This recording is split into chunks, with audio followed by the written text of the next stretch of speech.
मोहम्मद गौरी अपने मंत्रियों के साथ पधार रहे हैं।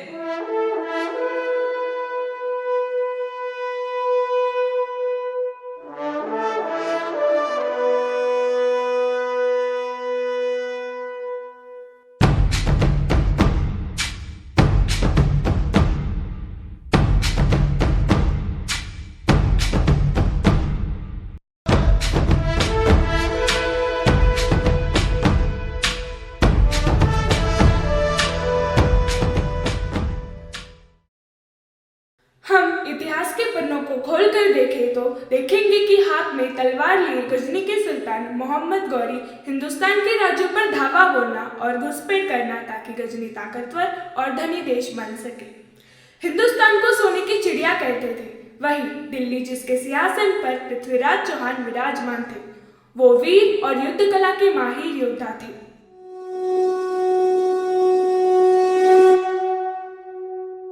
हमने बड़े से बड़े राज्यों को जीता है, लेकिन जितना खजाना दिल्ली में है उतना कहीं नहीं। अगर हम दिल्ली को लूटे तो हमारा मुल्क सबसे धनी मुल्क बन जाएगा और सोने की चिड़िया कहलाएगा। तो ठीक है, हम पृथ्वीराज चौहान की वीरता को देखना चाहते हैं। सेनापति, दिल्ली के खिलाफ हमला करने की तैयारी करो।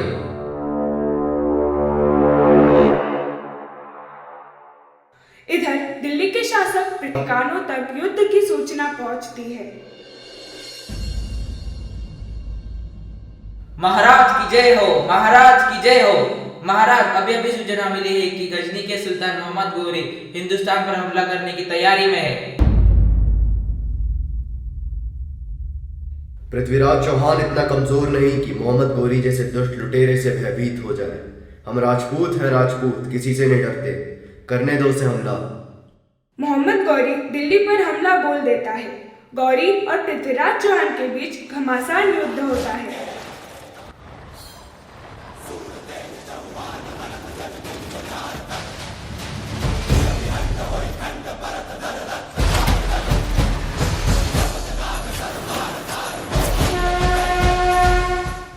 युद्ध में मोहम्मद गौरी पृथ्वीराज चौहान के हाथों पराजित हो जाता है। अब बंदी बना गौरी पृथ्वीराज चौहान के सामने सिर झुकाए माफी की भीख मांगता है। हम क्षमा मांगते हैं। मोहम्मद गौरी, तुमने ठीक कहा। हम निहत्थे पर वार नहीं करते, चाहे वो हमारा दुश्मन ही क्यों ना हो। हम तुम्हें भी माफ कर सकते हैं, लेकिन तुम्हें वचन देना होगा कि हिंदुस्तान की तरफ आंख उठाकर भी नहीं देखोगे।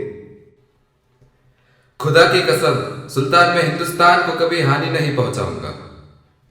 तभी दरबार में बैठे राजकवि सलाह देते हैं। महाराज, मैं राजकवि के साथ साथ आपका मित्र भी हूँ। गौरी को क्षमा नहीं बल्कि मृत्यु दंड देना चाहिए।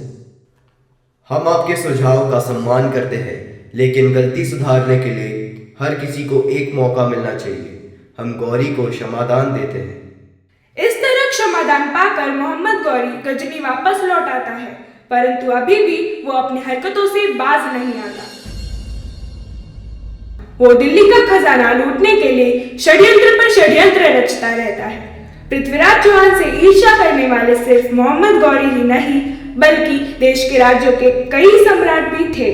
कन्नौज के राजा जयचंद्र भी पृथ्वीराज चौहान की वीरता देखकर उनसे ईर्ष्या करते थे और उनका अपमान करने का अवसर ढूंढते रहते थे।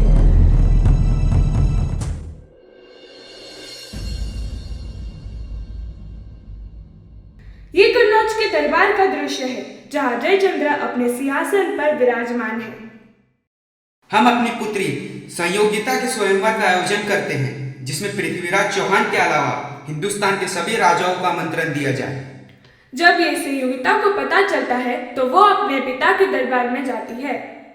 पिताश्री, मैं पृथ्वीराज चौहान को अपना वर मान चुकी हूँ। आपको उन्हें आमंत्रित करना होगा। असंभव, ऐसा कभी नहीं हो सकता। मैं अपने शत्रु के साथ तुम्हारा विवाह कभी स्वीकार नहीं करूंगा।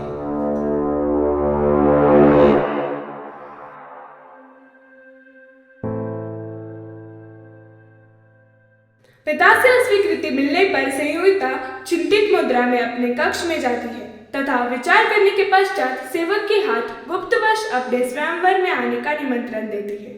पृथ्वीराज चौहान को प्रेम प्रस्ताव तथा सेवक के हाथों स्वयंवर में आने का निमंत्रण मिलता है। महाराज, कन्नौज की राजकुमारी संयोगिता ने अपने स्वयंवर का निमंत्रण पत्र भिजवाया है। जाओ सहयोगिता को सूचित कर दो, हमें उसका प्रस्ताव स्वीकार है। यहाँ कन्नौज के राजा जयचंद्र पृथ्वीराज चौहान के अपमान की तैयारी में लगे थे। मंत्री जी, हम चाहते हैं कि आप पृथ्वीराज चौहान का पुतला बनाकर स्वयंवर के द्वार पर रख दें, ताकि सभी लोग पृथ्वीराज चौहान को हमारे दरबार के रूप में देखें। ये खबर पृथ्वीराज चौहान को पता चलती है। महाराज, राजा जयचंद्र ने आपका पुतला बनाकर अपने दरबार में रखा है। क्या? हम इस अपमान का बदला अवश्य लेंगे।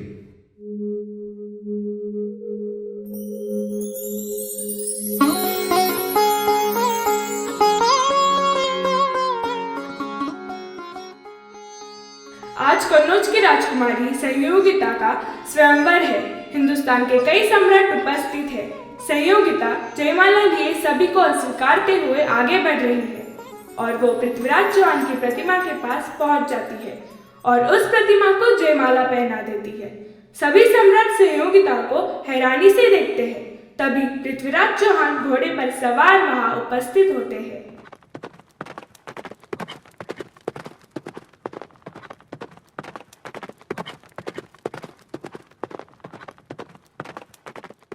संयोगिता ने हमारी प्रतिमा को जयमाला पहनाई है। इस अधिकार से वो हमारी पत्नी हुई और हम उसे लेकर जा रहे हैं। जो उनका रास्ता रोकने आया उसे मुंह की खानी पड़ी।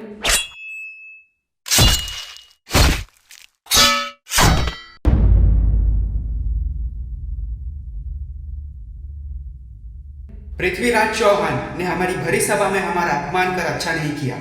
हम इस अपमान का बदला अवश्य लेंगे।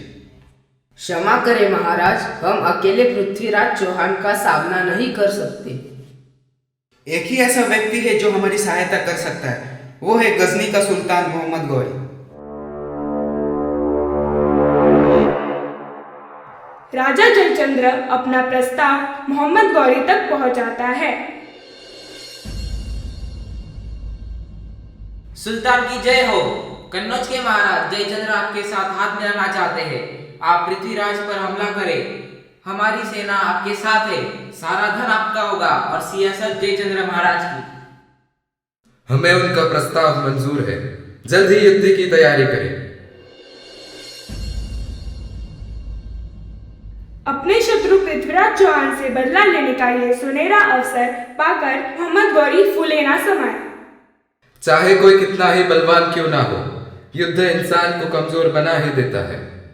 पृथ्वीराज चौहान को पराजित कर दिल्ली की सारी दौलत मेरी होगी।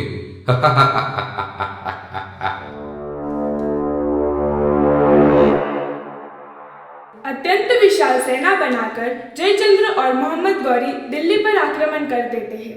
वो विशाल सेना ऐसे लग रही थी जैसे दिल्ली को निगल ही जाएगी। अब पृथ्वीराज चौहान और मोहम्मद गौरी के बीच एक बार फिर घमासान युद्ध हुआ।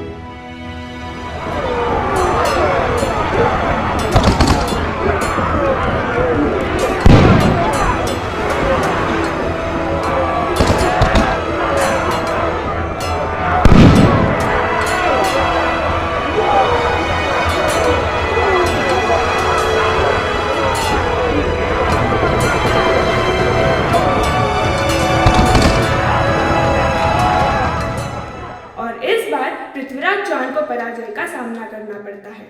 मोहम्मद गौरी पृथ्वीराज चौहान को बंदी बना लेता है। पृथ्वीराज चौहान, जिसका नाम सुनकर लोग कांपते हैं, वो आज हमारे सामने बंदी बना हुआ है। मोहम्मद गौरी, हमने अपना वचन पूरा किया। अब तुम्हारी बारी है, हमें दिल्ली का राजा बना के अपना वचन पूरा करो। जयचंद्र, तुम्हारी सहायता के बिना पृथ्वीराज चौहान को हराना असंभव था। तुम्हें अवश्य इनाम दिया जाएगा। सैनिकों, जयचंद्र को बंदी बना लो। मोहम्मद गौरी, ये तुम क्या कर रहे हो? तुम्हें विजय मेरी अनुमति से मिली है। तुम मुझे धोखा नहीं दे सकते। जो अपने देश के साथ गद्दारी कर सकता है, वो हमारे साथ गद्दारी करने से पीछे नहीं हटेगा। सैनिकों, इस गद्दार की गर्दन काटकर बीच चौराहे पर लटका कर लिख दो, गद्दार जयचंद्र।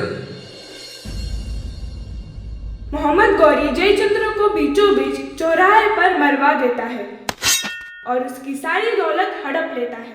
दिल्ली का सम्राट पृथ्वीराज चौहान आज हमारे सामने बंदी बना खड़ा है। तू बंदी बना खड़ा है, फिर भी हमें आंखें दिखाता है। अपनी एक घूरती निगाहों को नीचे कर। क्या तू जानता नहीं कि हम राजपूत हैं और राजपूत की आंखें मरने के बाद ही नीचे होती है। सैनिकों, ये जिन आंखों से हमें घूर रहा है उन आंखों को फोड़ दो। सैनिक पृथ्वीराज चौहान की आंखें फोड़ देते हैं। हम इसे मृत्युदंड तो अवश्य ही देंगे, लेकिन इतनी आसानी से नहीं। इसे बंदी बना दो। इधर चांदबरदाई अपने मित्र पृथ्वी की दुखद अवस्था को सुनकर अत्यंत दुखी होते हैं और अपने मित्र की जीवन की रक्षा करने के लिए मोहम्मद गौरी के दरबार में जाते हैं। मैंने सुना है कि तुमने मेरे मित्र पृथ्वीराज को बंदी बना लिया है। उसकी इच्छा है कि उसकी मौत से पहले उसे निशाना साधने की प्रतियोगिता में शामिल होने दें। ठीक है। इस तरह पृथ्वीराज चौहान और उनके मित्र योजना बना के प्रतियोगिता में शामिल होते हैं।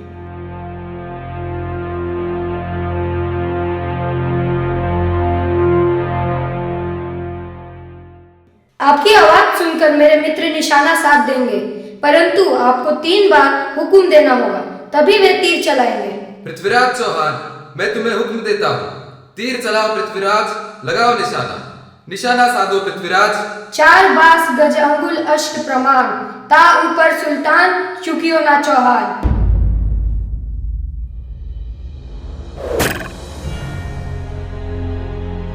गौरी, मैंने अपनी हार का बदला ले लिया तुझसे। पृथ्वीराज चौहान और उनके मित्र एक दूसरे के पेट में तलवार डाल देते हैं। दुश्मनों के हाथों मरना हमारी शान के खिलाफ है।